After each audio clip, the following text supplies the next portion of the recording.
Guys, साल 2024 जा चुका है। इस साल हर सिचुएशन ऑल राइट तो नहीं था, बल्कि ये पूरा साल स्टूडेंट प्रोटेस्ट, पेपर लीक, ये सारी चीजों में बीत गई। और जब देश इतना ज्यादा स्ट्रगल कर रहा था, उसी वक्त इतने बड़े हस्ती का चले जाना और भी बड़ी दुख वाली बात है देश के लिए। इनके जाने के बाद इतनी वाहियात राजनीति हुई। एक बात तो याद ही होगा आप सबको कि जब ये हमारे देश के प्राइम मिनिस्टर थे तो कितने खुलकर लोग बात किया करते थे।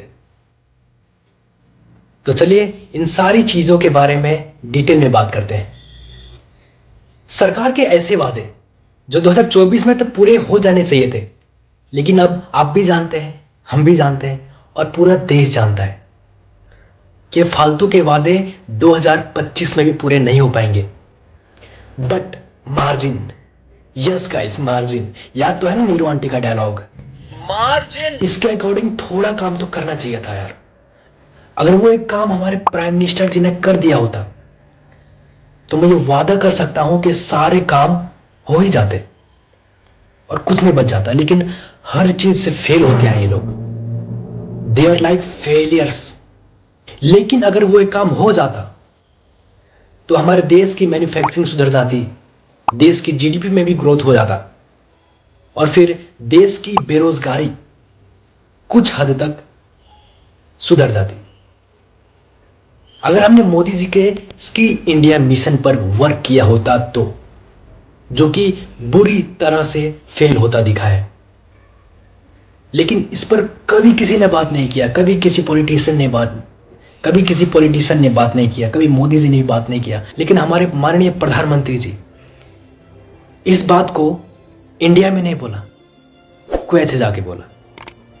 वाले कई दशकों तक भारत दुनिया का सबसे युवा देश। बिल्कुल सही बात बोला है। अब ऐसा मत बोलना कि इन्होंने पहली बार कुछ सच बोला है। नहीं नहीं नहीं नहीं, ये बोलते हैं सच, हमें सुनाई नहीं देता, बट हाँ ये सच है। अब चलिए अपने देश के युवा पीढ़ी पे एक नजर डालते हैं। ये देखिए, ये है हमारे देश का न्यू ईयर पार्टी। मस्त पार्टी सार्टी मना के एक दूसरे का गोद में चढ़ा जा रहा है। इसीलिए तो बोलता हूं ये है गुण हमारे देश का तरक्की करने का। आज का युवा पीढ़ी, युवती पीढ़ी बहुत जल्दी डेवलप करेगा हमारा देश। हालांकि मोदी जी को दुनिया की चिंता है, विश्व गुरु है, होनी भी चाहिए। लेकिन अगर हम खुद के देश के बारे में बात करें, अपने भारत देश के बारे में बात करें, if you talk about formally skilled people, तो भारत में केवल 4 से 6% के आसपास है। लेकिन चाइना, यूएस, जापान, जर्मनी, इन सारे देशों में इंडिया से कई गुना ज्यादा है। और इन सारी कंट्रीज के कंपेयर में वी आर टू लो। पिछले साल का सीख लेकर इस साल बता रहा हूं कि किसी पर विश्वास मत करना। जिनका नाम विश्वास हो उन पे तो बिल्कुल विश्वास मत करना, क्योंकि वो सबसे बड़े वाले विश्वासघाती होते हैं। ये इंसान कभी कभी ऐसी बातें बोल जाता है कि कुछ लोगों को बुरा लगता है तो कुछ को बहुत ज्यादा बुरा लग जाता है। ये कभी भी कोई बात बोलता है और उसी बात से मुंह मोड़ लेता है।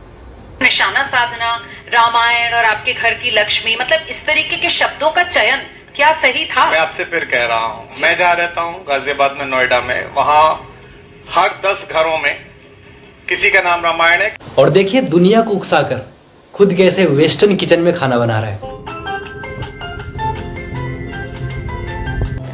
तो चलिए गाइज, अगर आपको यह वीडियो पसंद आया हो तो लाइक, शेयर, सब्सक्राइब जरूर करें। फिर मिलते हैं अगले वीडियो में, तब तक के लिए जय हिंद।